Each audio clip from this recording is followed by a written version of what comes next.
Few afflictions are more feared than Grayscale, and far past the point of reason.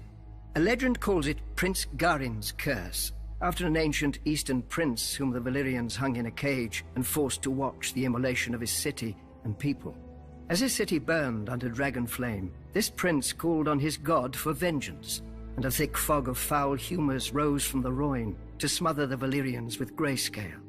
But if diseases could be called down by the vengeful, we'd have no health in the world. More likely the disease predates the Valyrians entirely, confined to some remote region of Essos, and only spread throughout the world once the Valyrians linked the continent with roads and dragons. The disease begins as a rash. The afflicted flesh stiffens, calcifies, and cracks, and assumes the disease's nominal hue. Victims are graciously spared pain, as the disease dulls sensation in the infected limbs. But the disease is insidious, and slowly it creeps over the skin and into the organs. Once the infection reaches the brain, feral madness replaces humanity, and the transformation to a stone man is complete. There is no consensus on treatment. Some maesters advocate mustard poultices, vinegar rinses, and scalding hot baths. Others claim only 3 cures: axe, sword, and cleaver.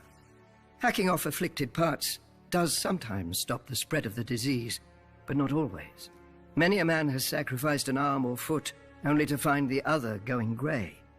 Those who have been miraculously cured of Grayscale are few, and usually were subjected to so many treatments that isolating the responsible cure is impossible.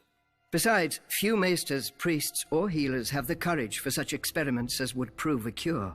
Grayscale is highly contagious, being known to spread from even the slightest contact with an infected person. Hence the current occupation of Valyria by the Stone Men, exiled from their homelands at the first sign of the disease. What they do there, with their final months or even years, for Grayscale is a slow killer, no one knows. No one wants to find out.